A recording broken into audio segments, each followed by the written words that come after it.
नमस्कार, मैं हूं अजय त्रिपाठी। शाम को 7 बज रहा है और मैं हाजिर हूं एक बार फिर से लेकर के बिग डिबेट में आज एक बड़े बिग मुद्दे की हम चर्चा करेंगे। मध्य प्रदेश की सियासत में अमित शाह बड़े पावरफुल होते जा रहे हैं, वो इंपॉर्टेंट किरदार बनते जा रहे हैं। कभी राष्ट्र की राजनीति में बड़ा नाम रखने वाले अमित शाह का कंसंट्रेशन पूरी तरह उस मध्य प्रदेश पे है जिस मध्य प्रदेश में कुछ महीनों बाद चुनाव होने जा रहे हैं और भाजपा 5वीं बार सत्ता में आने की कवायद में जुटी हुई है।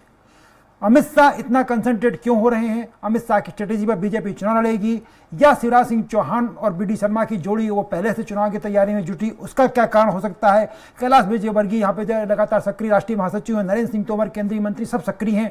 इसके बावजूद अमित शाह को आना पड़ रहा है। अमित शाह नई रणनीति बना रहे हैं। ये सब क्यों? इन सारे मुद्दों पर चर्चा करेंगे और जानने की कोशिश करेंगे कि आखिर अमित शाह के दौरों का लगातार भोपाल यात्रा का मकसद क्या है बीजेपी को। इस पर चर्चा करने के पहले हम लोग एक देखते हैं छोटी सी रिपोर्ट। बीते दिनों से लगातार अमित शाह के दौरे के साथ ही चुनावी मंथन हो रहा है। इसी क्रम में कल अमित शाह के आने पर उनकी बीजेपी के टॉप लीडर्स के साथ मीटिंग होनी है। आला नेताओं के साथ होने वाली इस बैठक में चुनावी तैयारियों को लेकर मंथन होगा। आपको बता दें, अमित शाह के इस दौरे को आगामी विधानसभा चुनाव के लिए अहम माना जा रहा है। ऐसा माना जा रहा है कि इस बैठक के दौरान विधानसभा का चुनाव का फाइनल खाका तैयार किया जाएगा। फिर भाजपा तय किए गए नेताओं को अपनी अपनी जिम्मेदारी सौंपकर चुनावी रण में उतरे है कि पिछले कुछ दिन से केंद्रीय मंत्री भूपेंद्र यादव, अश्विनी वैष्णव और नरेंद्र सिंह तोमर की तैयार कार्य योजनाओं को अमित शाह अंतिम रूप दे सकते हैं। अलग अलग समितियों के गठन के लिए तय किए गए नामों पर मुहर लग सकती है। इसके साथ ही अमित शाह पिछली बैठक में दिए गए टास्क की रिपोर्ट लेंगे।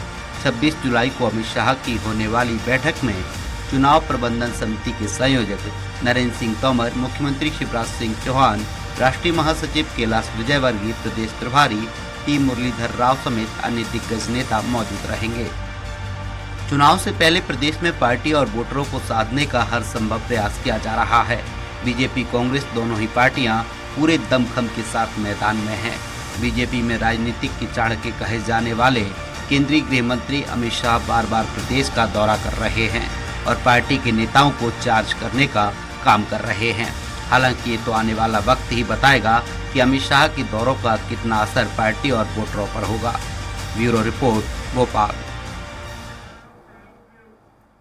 अमित शाह के दौरे स्वाभाविक रूप से एक नया उत्सुकता होती है आम आदमी के मन में, हम मीडिया वालों के मन में, कि अमित शाह लगातार इतने दौरे, जो अमित शाह जो देश की जरूरत है, तमाम मणिपुर का मुद्दा चल रहा है, हाउस में हंगामा मच रहा है, बहुत सारे काम, उसके बाद भी अमित शाह लगातार मध्य प्रदेश पर नजर बना रहे, स्ट्रेटेजी बना रहे हैं। आखिर इसका कारण क्या हो सकता है? इसके पीछे थ्योरी क्या हो सकती है? इन सारे मुद्दों पर हम चर्चा करेंगे। हमारे साथ 3 खास मेहमानों का एक पैनल हमारे साथ मौजूद है। भारतीय जनता पार्टी के प्रवक्ता सुरेंद्र शर्मा जी, वो प्रवक्ता जो भारतीय जनता पार्टी उनका यूज हर चुनाव में करती है। बंगाल में चुनाव हो तो सुरेंद्र जी को भेजा जाता है, हरियाणा में चुनाव हो तो भेजा जाता है, लेकिन मध्य प्रदेश के चुनाव में अमित शाह आते हैं, ये मेरे समझ से परे। सुरेंद्र शर्मा जी मेरे साथ होंगे। राकेश सिंह जी भारतीय जनता पार्टी कांग्रेस के वो प्रवक्ता हैं, हमारे साथ जुड़ रहे हैं। और रविंद्र जैन, अगर मध्य प्रदेश की पॉलिटिक्स पे बात चले और रविंद्र जैन से बात हो तो आपको समझ में आ जाएगा कि सब कुछ सच आपको पता पड़ जाएगा। रविंद्र जैन जी का स्वागत। तीनों मेहमानों को बहुत बहुत स्वागत। सबसे पहले मैं सुरेंद्र भाई आपके पास आ रहा हूँ। चुनाव जब होता है, इस पूरी टीम में मैं जो देख रहा था आज के बैठक में जो बात हो रही है कि माननीय कैलाश विजयवर्गीय जी, माननीय नरेंद्र सिंह जी तोमर जी, जितने आपके माननीय हैं आप सहित, वो सब यहाँ मौजूद हैं, लेकिन बैठक लगातार अमित शाह जी ले रहे हैं। ये जब कांग्रेस की रणनीति है, कांग्रेस से आपका खौफ है या बीजेपी कुछ अलग ढंग से चुनाव लड़ना चाह रही है इस बार? देखिए, बीजेपी हमेशा अपनी रणनीति पर, अपनी योग्यता पर, अपनी योजना पर, चुनाव के चक्रव्यूह को कैसे भेदा जाए उसके आधार पर अपनी योजना करती है जी। और इसमें बूथ अध्यक्ष से लेकर राष्ट्रीय अध्यक्ष तक, हमारे सरपंच से लेकर प्रधानमंत्री तक, ये सारे लोग कार्यकर्ता के रूप में जिसको जो काम संगठन सौंपता है उस आधार पर अपनी योजना बनाते और आगे बढ़ते हैं। रही बात माननीय अमित शाह जी की, तो अमित शाह जी ने भारतीय जनता पार्टी को चुनाव जीतने का एक नवीन मंत्र दिया है, नवीन तंत्र दिया है। आप देखेंगे अमित शाह जी 2014 के बाद जब चर्चा में आए, 14 से पहले वो गुजरात के गृह राज्य मंत्री रहे, लेकिन उनकी जब मीडिया में एक पहचान बनी वो उत्तर प्रदेश के चमत्कारिक चुनाव परिणाम के बाद बनी। कैसे संगठन चुनाव जीत सकता है, एक एक सीट का बारीक विश्लेषण, एक एक बूथ का बारीक विश्लेषण। और आज वो 51% वोट की हम बात करते हैं, हम बूथ की बात करते हैं, हम पन्ना समिति की बात करते हैं। भारतीय जनता पार्टी के कार्यकर्ताओं के अंदर जीत की एक ललक, एक लालसा, एक उत्कंठा, और भाजपा कैसे विश्व की सबसे बड़ी पार्टी बनी अमित शाह जी ने करके दिखाया है। और देश के हर राज्य में, हर विधानसभा में और हर बूथ पर भाजपा कैसे जीते, ये अमित शाह जी ने मंत्र भाजपा कार्यकर्ताओं को दिया है, इसलिए उसका लाभ ज्यादा से ज्यादा लेना चाहते हैं। कितनी बार वो मंत्र फूंकना पड़ेगा अमित शाह जी को? ये तो मंत्र है साहब, जितनी बार आप फूकेंगे उतनी बार सिद्ध होगा। जी। राम राम हम आदिकाल से जपते हैं और आगे भी जपते रहेंगे। ओम नमः शिवाय आदिकाल जपते आगे भी जपते रहेंगे। मंत्र को जितना आप जपते हैं उतना सिद्ध होता है। और चुनाव तंत्र का मंत्र अमित शाह जी भाजपा कार्यकर्ताओं लगातार देते हैं, हम उसको सीखते हैं और सिद्ध करते हैं। देखिए राकेश भाई, बड़ा सुरेंद्र शर्मा जी, आप लोगों की जो तमाम बातें हो रही हैं कि कांग्रेस इस बार सत्ता में आने जा रही, बीजेपी दहशत में है, वो तो इनकार कर रहे हैं कि नहीं ऐसा कुछ नहीं, हम तो अपनी रणनीति बना रहे हैं, इसलिए अमित शाह जी आ रहे हैं। आप लोग बिना वजह में बार बार आपकी पूरी पार्टी कह रही है कि अमित शाह चले आ रहे हैं, कांग्रेस की दहशत बनी हुई है। राकेश भाई, भारतीय जनता पार्टी सिर्फ चुनाव ही तो लड़ती है, चुनाव ही तो जीतती है। हाँ। लेकिन देश तो हारता है, वो देश पिछले 9 साल से हार रहा है जी। यही स्वयंभू चाणक्य जो भारतीय जनता पार्टी में जीत का मंत्र फूक रहे हैं, जो भाजपा के प्रवक्ता बता रहे हैं, हाँ। ये मंत्र मणिपुर में नहीं फूक पाए, हाँ। ये मंत्र कश्मीर में नहीं फूक पाए जी, ये मंत्र कलकत्ता में नहीं फूक पाए, पश्चिम बंगाल में नहीं फूक पाए। तो सिर्फ अपनी सत्ता कैसे कायम रहे, उसके लिए चुनाव जीतने के लिए चाहे खरीदो, चाहे दंगे कराओ, किसी भी हद तक जाओ, हिंदू मुस्लिम करो, हर चुनाव में चुनाव जीतना चाहिए। लेकिन देश हार रहा है जी। आज देश शर्मिंदा हो रहा है विश्व में। जो मणिपुर का घटनाक्रम है वो इतना शर्मनाक है कि इसके बाद तो भारतीय जनता पार्टी को उसके बारे में तो आपकी पार्टी लोकसभा नहीं है। राकेश जी, उसके बारे में तो आपकी पार्टी लोकसभा राज्यसभा दोनों में हंगामा करी। हम थोड़ा चुनाव की बात कर ले, मत तेज की। नहीं तो मणिपुर में बोलना ही नहीं है, ये एजेंडा तय हो गया ऊपर से बीजेपी का कि मणिपुर के बारे में बोलो तो प्रवक्ता को बोलने से रोक दो। कड़वा सुनना ही नहीं है आपको। तारीफ करूं मैं, मोदी जी की जय जयकार करूं, सुन लेंगे। जब मणिपुर का बोलूंगा आपको डर लगने लगेगा, ये गलत है, कांग्रेस को एमपी की चिंता नहीं है, मतलब इसका मतलब सच भी तो सुनिए, एमपी छोड़िए, देश की चिंता कीजिए। सर, कांग्रेस को मध्य प्रदेश की चिंता नहीं है क्या? आपको बिल्कुल चिंता नहीं है देश की? नहीं, कांग्रेस बहस करा लें, लेकिन सच नहीं सुने। नहीं, सच सुनिए, वो भी तो सुनिए जो कड़वा सच है। नहीं, एमपी की तो चिंता है, देश की भी चिंता है। एमपी देश में ही है, पाकिस्तान में नहीं है कि चिंता नहीं पालेंगे। नहीं, और सुनने दीजिए जनता को, जनता भी सच सुनना चाहती है। कब तक सिक्का पड़ा के बुलवाएंगे चैनलों पे, कब तक ऐसे बिठाएंगे कि आप तो ये बोलो, हम ये सुनना चाहते हैं, और कुछ सुनेंगे तो हमारे कान बंद हो जाएंगे। अरे कड़वा सच सुनिए, देश का प्रधानमंत्री शर्मनाक स्थिति में देश को पहुंचा दिया है। जिस मणिपुर के बारे में 70 दिन से, अरे इसमें आपको बोलने की जरूरत नहीं साहब, इसमें राहुल गांधी बोल रहे हैं, राहुल गांधी, प्रियंका गांधी सब तो बोल रहे हैं, आपकी पूरी पार्टी लगी हुई है, सब सुन रहे हैं। तो क्या नहीं बोले? आप क्या चाहते हो, मैं भी नहीं बोलूं? मैं तो ये चाहता हूं कि आप, अगर हम, आप चाहते हैं मैं मणिपुर में जुबान बंद कर लूं, है ना? नहीं, मणिपुर की चर्चा नहीं कर रहे हम लोग। आप तो कर ही रहो, मैं भी करूं। नहीं, हम लोग मणिपुर की चर्चा नहीं कर, हम लोग मणिपुर की चर्चा करने के लिए पैनल में नहीं आए भाई साहब। हम लोग इस समय मध्य प्रदेश के चुनाव की चर्चा करना है। आपको अमित शाह जी की तारीफ सुनना है, बस वही चर्चा करें। वो तड़ी पार तो ये भी नहीं बोले देश के गृह मंत्री क्या। आप अमित शाह के बारे में बोलिए ना, आप अमित शाह के बारे में खूब बुराई करिए, हमको क्या लेना देना। वो तड़ी पार थे ना, आप हाँ करते हैं ना इस बात पे। इस देश के गृह मंत्री क्या थे जी, इसको स्वीकार करते हैं तो इस देश के क्या हालात हो गए? राकेश जी, आपकी सारी पार्टी और आपका नेहरू गांधी परिवार 420 जमानत पर है। आप देश के गृह मंत्री को तड़ीपार बोलेंगे तो आपकी पार्टी भी जमानत पर है, 420 के आरोपी है। सारा गांधी खानदान के बेल पर है और किसी जेल में भी होगा। मैं विषय से भटक रहे। राकेश मणिपुर की बात कर रहे हैं, उस पर बहस के लिए तैयार है। हिम्मत है तो लोकसभा में जाइए, राज्यसभा में जाइए, वहां बहस नहीं कर रहे हैं। मुद्दा दूसरे मुद्दे पर जा रहे हैं। और सच सुन के घबराओ मत, जवाब दो। विषय मध्य प्रदेश आइए, बात करिए। मणिपुर में फिर कई बात कर लेंगे।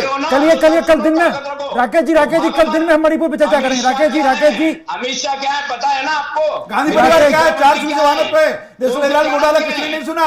देश को खा गए आप लोग लूटकर, सारे जेल में जाकर नेहरू गांधी परिवार। आप विषयांतर कर रहे हैं, डिबेट खराब कर रहे हैं। मैं लौटूंगा रवीन जैन साहब के बाद। रवीन जैन साहब बड़ा स्पष्ट देखिए उठा के कहां से आए और क्या करते हैं। ये चाणक्य बन गए हैं, गजब है। चाणक्य पश्चिम बंगाल में फेल हो गए, चाणक्य कश्मीर में फेल हो गए। राकेश भाई थोड़ा सा विषय पे आ जाए। राकेश जी थोड़ा सा हम लोग एमपी के चुनाव की चर्चा कर ले, हम जिस पे चर्चा मणिपुर में मैं आ रहा हूँ। मैं एमपी में अमित शाह पे चर्चा करना है ना, तो मैं उसी पे आ रहा हूँ जी। मैं वही सवाल पूछ रहा हूँ कि जिस व्यक्ति ने इस देश के गृह मंत्री पद पर रहकर देश का सत्यानाश किया हो, वो एमपी में कौन सा गुल खिलाएंगे? वो एमपी के भाजपा के नेताओं पे भरोसा नहीं करते, इसलिए आ रहे हैं बार बार। हमारी सीट कम हो जाएगी लोकसभा में, रवीन जैन साहब सरकार में नहीं आए तो क्या होगा? रवीन जैन साहब पता नहीं राकेश जी फ्लैग पे नहीं आने की कोशिश कर रहे हैं। यही देखिए अमित शाह कुछ भी हो सकते हैं, जो तमाम आरोप लगा रहे हैं अपन सब मान ले, उसके बाद भी आरोप नहीं लगा रहे हैं, सच बोल रहा हूँ जो कोर्ट ने बोला है, मैं मन से आरोप नहीं लगा रहा हूँ, आरोप मत बोलिए, कौन सत्य से हो। कोर्ट ने बोला है? आप झूठ बोल रहे हैं चैनल पर। अच्छा, आपका नेहरू परिवार बेल पर है, ये कोर्ट ने बोला है, कोर्ट का सबके सब बेल पर है। गुजरात कोर्ट में देख लो, जमानतदार खानदान है आपका। किसको करा था? तड़ीपार कौन था? आप चैनल की डिबेट खराब मत करिए, बाहर आकर बात करिए। राकेश जी थोड़ा सा, झूठी बोलोगे क्या? हम और झूठ बोलने के लिए प्रवक्ता बनोगे क्या? राकेश जी थोड़ा सा के सामने, और डरो मत, आपको भी कोई नहीं मारेगा, लेकिन सच तो बोलो। भारतीय जनता पार्टी में फिर भी झूठ बोल रहे हो। है कि नेहरू गांधी खानदान बेल पर है, राहुल गांधी बेल पर है, सोनिया गांधी बेल पर है, सच है। डरा मत करो। रवीन जैन साहब से मैं थोड़ा सा, राकेश जी थोड़ा सा प्लीज। रवीन जैन साहब बैठे हुए। रवीन जैन साहब, ये जब भी मणिपुर की मुद्दे को लेकर अमित शाह का जब भी मुद्दा आता है, पूरी कांग्रेस अलग ट्रैक पे चली जाती है मणिपुर मुद्दे पे, जैसा अभी हम लोग चर्चा कर रहे निकल जाते अमित शाह के नाम से। मैं सुरेंद्र भाई आपकी निकल गई है, अमित शाह है क्या जो हवा निकल जाएगी? अमित शाह की हवा निकली हुई है, अमित बताएगा। पश्चिम बंगाल में निकली ना हवा। रवीन भाई, अंडा दिया है कांग्रेस ने पश्चिम बंगाल में 40। रवीन जैन साहब, मैं राकेश जी प्लीज, आगे आपकी पार्टी। राकेश जी प्लीज, मैं पश्चिम बंगाल हम 377 पर आए, आप 44 से 0 पर आए, अमित शाह जी करामात है। कुछ भी नहीं हो आप, है ना? 30-35 पार्टी को लेकर बैठे हो, कोई अकेले नहीं हो। मैं थोड़ा सा प्लीज मुझे मौका दीजिए प्लीज। मैं रवीन जैन साहब बैठे हुए हैं, इतने बड़े वरिष्ठ पत्रकार हैं, राजनीति को बेहतर समझते हैं। रवीन जी, दोनों प्रवक्ताओं को आपने सुना, जिस तरह सुरेंद्र शर्मा जी कह रहे थे और अमित शाह को लेकर के बीजेपी उत्साहित है, रणनीति बना रहे हैं। कांग्रेस अमित शाह का जब भी नाम आता है तो पूरी ट्रैक से हट जाती है। इसके पीछे क्या थ्योरी है? कांग्रेस क्या अमित शाह को इसी आक्रामक ढंग से परास्त करना चाहती है, अमित शाह की लाइनअप को तोड़ना चाहती है, या फिर कोई और कारण आपको लगता है? देखिए, कांग्रेस का अपना एजेंडा है, और मैं मुद्दे की बात यह करना चाहता हूं कि मध्य प्रदेश में 2023 में जो चुनाव होने वाले हैं, वो कहीं ना कहीं भारतीय जनता पार्टी ने मध्य प्रदेश की पूरी जिम्मेदारी अमित शाह को दे दी है। अमित शाह जी अपने हिसाब से पूरे मध्य प्रदेश में यहां पर बिछाने की तैयारी कर रहे हैं। उन्होंने मध्य प्रदेश के 17-18 नेताओं का चयन कर लिया है। उन नेताओं को आगे रखकर एक बड़ी टीम बनाने की तैयारी है, और उसी के लिए तहत वो आ रहे हैं। उन्होंने जब पहला दौरा किया था, उस दौरे में उन्होंने 17 लोगों का चयन किया, उन्हें जिम्मेदारी सौंपी कि अब आगे कौन कौन सी कमेटियां बननी है, किस तरह का चुनाव प्रचार होगा, मुद्दे क्या होंगे, और जो यहाँ बीडी शर्मा और शिवराज सिंह जी चौहान है, उनके पास कितने अधिकार रहेंगे, सत्ता और संगठन के अधिकार अब किस तरह से विकेंद्रीकरण किया जाएगा। यानी ये जो 3 महीने हैं अगले मध्य प्रदेश के अंदर, इन मध्य प्रदेश में 3 महीने किस तरह से सरकार चलेगी, संगठन कैसे चलेगा, चुनाव में मुद्दे क्या होंगे, किन नेताओं को क्या जिम्मेदारी दी जाना चाहिए। और सबसे बड़ी बात है अजय जी कि हम लंबे समय से देख रहे थे भारतीय जनता पार्टी के अनेक वरिष्ठ नेता नाराज होकर घर बैठे थे। अब अमित शाह का ये काम है, उन्होंने नरेंद्र तोमर जी के माध्यम से उन तमाम सारे नेताओं को मनाकर बाहर लाने का प्रयास हो रहा है। तो भारतीय जनता पार्टी प्रयास कर रही है। सारे सर्वे रिपोर्ट बता रहे हैं कि इस बार टक्कर बहुत कांटे की टक्कर कह सकते हो, या ये कह सकते हो कि आज की तारीख में भारतीय जनता पार्टी जो है ना पिछड़ी हुई है, और यही कारण है कि भारतीय जनता पार्टी बिल्कुल पलड़ा इस समय कांग्रेस का भारी दिखता है और बीजेपी का थोड़ा हल्का दिखता है। देखिए, ये अनुमान है, मैं ये कोई परिणाम नहीं बता रहा हूं, लेकिन इतना तय है कि भारतीय जनता पार्टी के पास जो बेस्ट जो ऑप्शन था अमित शाह, उन्हें मध्य प्रदेश की कमान सौंप दी गई है। लेकिन एक बड़ी बात अजय जी मैं यहां बताना चाहूंगा आपके चैनल के माध्यम से कि अभी जब पिछला दौरा अमित शाह जी का हुआ था, उसके बाद में जेपी नड्डा को भोपाल आना था, तमाम सारी तैयारी हो गई, लाल परेड ग्राउंड पर एक कार्यक्रम भी आयोजित हुआ था, लेकिन अचानक उनका कार्यक्रम जो रद्द हुआ, उसके पीछे भी यह बताया जा रहा है कि पार्टी ने तय कर लिया है कि मध्य प्रदेश के संदर्भ में अब जो कुछ होना है वो अमित शाह जी के द्वारा होगा। अमित शाह जी तय करेंगे। उनने अपने सबसे भरोसे के जो 2 केंद्रीय मंत्री हैं, भूपेंद्र यादव जी और अश्विन वैष्णव, इन दोनों को मध्य प्रदेश भेज दिया है। नरेंद्र सिंह जी को कमान सौंप दी है। तो निश्चित तौर पर यह जो पूरी कवायद हो रही है, अमित शाह जी जिसको लेकर आ रहे हैं, कल की बैठक बहुत महत्वपूर्ण होगी। कल यह तय हो जाएगा मध्य प्रदेश में कि मध्य प्रदेश में भारतीय जनता पार्टी का चुनावी ट्रैक क्या होगा। सुरेंद्र शर्मा जी, वो बात जो रवीन जैन भी इशारे में कह रहे थे और राकेश सिंह जी खुल्लम खुल्ला कह रहे थे कि पूरी बीजेपी पर भरोसा नहीं रह गया है आपके हाईकमान को, ना आपके अध्यक्ष जी पे, ना आपके बाकी लोग, इसलिए हाईकमान को अपना नेतृत्व यहाँ पकड़ना पड़ता है, खुद आगे रणनीति बनानी पड़ रही है। सुरेंद्र शर्मा, देखिए, भारतीय जनता पार्टी एक लोकतंत्रवादी राष्ट्रीय स्तर का दल है जी। अमित शाह जी भी हमारे कार्यकर्ता हैं, मोदी जी हमारे कार्यकर्ता हैं, नड्डा जी हमारे कार्यकर्ता हैं। भूमिका सबकी अलग अलग है। हर चुनाव में किस कार्यकर्ता की भूमिका क्या होगी, उस एक मिलजुल कर सामूहिक रूप से उसका निर्णय होता है। जब अन्य राज्यों में चुनाव होते हैं, अमित शाह जी लगते हैं, नड्डा जी भी लगते हैं, मोदी जी भी लगते हैं। मध्य प्रदेश के संदर्भ में अमित शाह जी की भूमिका हो सकता है, पार्टी ने केंद्रीय स्तर ज्यादा तय की होगी। अमित शाह जी आने का हमको एक उत्साह होता है, लाभ होता है। निश्चित तौर पर अमित शाह जी मध्य प्रदेश देखेंगे, वो देख रहे हैं, और उसके आधार पर जो एक मंत्र देते हैं, हम जो कहते हैं पूर्व योजना पूर्ण योजना, planning in advance planning detail, जैसा माननीय रविंद्र जी ने कहा कि 3 महीने से कम समय बचा है, तो 3 महीने में व्यापक रणनीति मध्य प्रदेश को, और पहले से ज्यादा सीट हम कैसे जीत सकते हैं। जैसे गुजरात में हम 6वीं बार चुनाव जीते और पिछली बार से ज्यादा सीटों के साथ जीते, तो मैं दावे के साथ कहता हूं कि माननीय अमित शाह जी के मार्गदर्शन में हम अब की बार 200 पार करेंगे, और कांग्रेस से जैसे दिल्ली में नेता प्रतिपक्ष नहीं है, वैसे मध्य प्रदेश में भी नेता प्रतिपक्ष बनाने लायक नहीं रहेंगे। मैं राकेश भाई, बड़ा स्पष्ट बात हो रही है कि चूंकि रविंद्र जैन ने भी कहा और मैंने भी आपसे कहा कि इस बार के अभी तक के अनुमान के मुताबिक कांग्रेस का पलड़ा चुनाव में भारी दिख रहा है। ये अनुमान है, परिणाम नहीं है। तो क्या कांग्रेस का ओवर कॉन्फिडेंस ही आपको बीजेपी के विरोध के लिए जिस तरह से आप लोग ट्रैक बदल देते हैं एकदम से? मध्य प्रदेश को लेकर कांग्रेस की रणनीति क्या है वो बताएं। आप मेरे को बोलने दीजिए, भाजपा प्रवक्ता महोदय, आप बोलिए। बहुत नहीं, वो रविंद्र जी बोल रहे हैं। आप जो बोल रहे हैं ना, कांग्रेस मुगालते में है, ना कांग्रेस ट्रैक बदल रही है जी। बहुत साफ सुथरी बात है कि जिस धोखे के साथ ये भाजपा की सरकार आई थी, और भाजपा की सरकार कहां है, वो तो आदि सिंधिया भाजपा है जी। अब सिंधिया भाजपा को संभालने के लिए वो शिवराज जी के बस के भी नहीं है सिंधिया जी, ना नरेंद्र सिंह तोमर के बस के हैं। अमित शाह जी से उनकी डील है, अमित शाह जी के साथ उनके संपर्क हैं, बीजेपी के किसी नेता को वो अपने से ऊपर मानते नहीं है। तो अमित शाह जी की तो मजबूरी है कि मध्य प्रदेश आके सिंधिया जी के जो मंसूबे हैं उनको पूरा करें। नहीं करेंगे तो 24 के चुनाव में सिंधिया जी फिर कच्चा दे जाएंगे।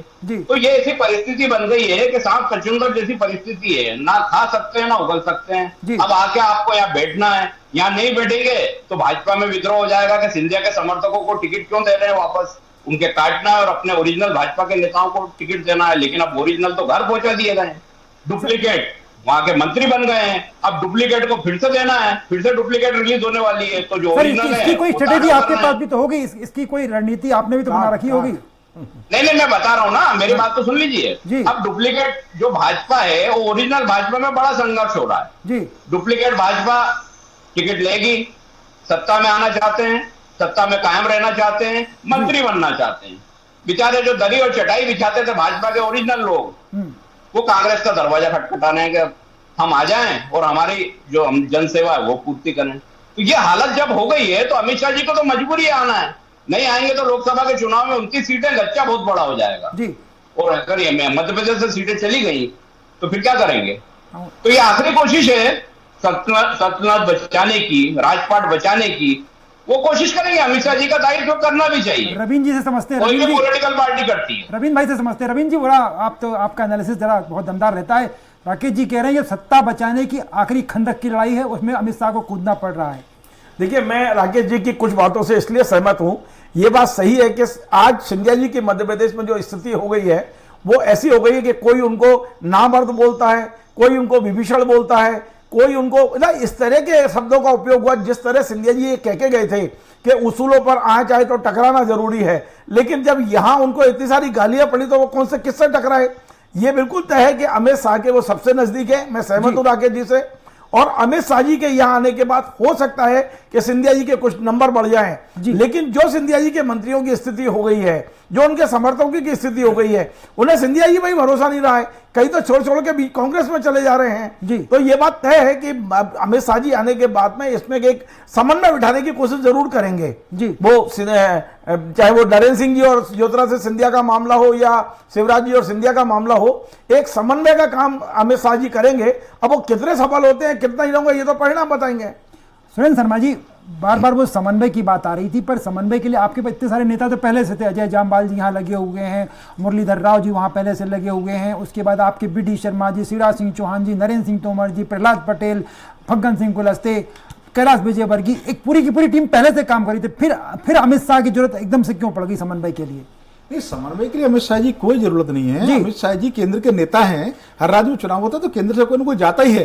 पर मेरे कांग्रेस के मित्रों को पता नहीं सिंधिया जी के नाम से इनके दिल की धड़कन क्यों बढ़ जाती है, इनकी हार्ट बीट, इनका बीपी 140 150 हो जाता है। जैसे रावण को राम सपने में आते थे, जैसे कंस को कृष्ण सपने में आते थे, वैसे कांग्रेस के नेताओं को सिंधिया जी सपने में आते हैं। और ज्योतिराज सिंधिया जी की मध्य प्रदेश में महत्वपूर्ण भूमिका है। जैसे भारतीय जनता पार्टी के बाकी नेता वे सिंधिया जी हैं, और जिस प्रकार से दूध में शक्कर घुलने से दूध की मिठास बढ़ जाती है, वैसे सिंधिया जी के भाजपा में आने के बाद भाजपा की ताकत बढ़ी है। अमित शाह जी हमारे राष्ट्रीय अध्यक्ष रहे हैं, इस देश के गृह मंत्री हैं, कुशल रणनीतिकार हैं। राकेश भाई मैं लौटूं। राकेश जी निश्चित तौर पर अमित शाह जी के आने से हमने कहा ना, तो जब एक टीम होती है, आपने जिन लोगों का नाम लिया, माननीय शिवराज सिंह चौहान जी, माननीय नरेंद्र सिंह, राकेश जी मैं लौटूंगा। राकेश जी मैं लौटूंगा। सारी टीम मध्य प्रदेश में काम कर रही है। इसको जब माननीय अमित शाह जी को मार्गदर्शन मिलेगा तो सोने पर सुहागा होगा, जिनका सोने पर सुहागा होगा। और जितना गुड़ डाल दो उतनी मिठास होती है। निश्चित तौर पर चुनाव परिणाम जो अपेक्षा की है, हम राकेश भाई मैं पूछ रहा हूं आपसे भी, आपके पास आपको बोलने का मौका मिलेगा। मध्य प्रदेश को सवाल नेता प्रतिपक्ष विहीन करेंगे। गोविंद सिंह भी चुनाव हारेंगे, कमलनाथ भी छिंदवाड़ा से चुनाव हारेंगे, और आप लोकसभा की बात कर रहे हो तो नकुलनाथ को भी चुनाव हराएंगे। ये मेरा चैलेंज इस चैनल पे आपको। कौन सी दुनिया में बैठे हैं? इसी दुनिया में आइए देखते हैं, 3 महीने और साल भर सब सामने आ जाएगा। आपके यहाँ के भी रहते और नेता कैसे वापस आए मालूम है ना आपको? राकेश जी नेता प्रतिपक्ष नहीं बना पाओगे, नेता प्रतिपक्ष नहीं बना पाओगे। फिर से भाजपा की सरकार बनेगी और इस बार कांग्रेस 40 से नीचे जाएगी। आपके आधे से ज्यादा विधायक तो वैसे भी सीधे घर जा रहे हैं। अरे आप तो अपनी सोचो, आपने पिछली बार प्रयास किया था, 3 लेने गए थे और 30 खोकर आए थे। ये कांग्रेस की हालत है। वो कमलनाथ कार्यालय बैठते नहीं है, कार्यकर्ताओं से मिलते नहीं है, प्रदेश में जाते नहीं है, जनता के बीच में नहीं जाते। आपको कैसे दोनों मित्रों को क्या करेंगे? बीन बजाएंगे या डांस करेंगे सिंधिया जी के सामने मनाने के लिए? ये आप तय कीजिए। आप ये बताइए, कमलनाथ जी राहुल सिंह के आगे क्या करेंगे, दिग्विजय सिंह के आगे क्या करेंगे, अरुण यादव के आगे क्या करेंगे? अरुण यादव की खड़ी फसल कमलनाथ ने काटी, कमलनाथ छोड़ देंगे क्या कमलनाथ को राहुल भैया?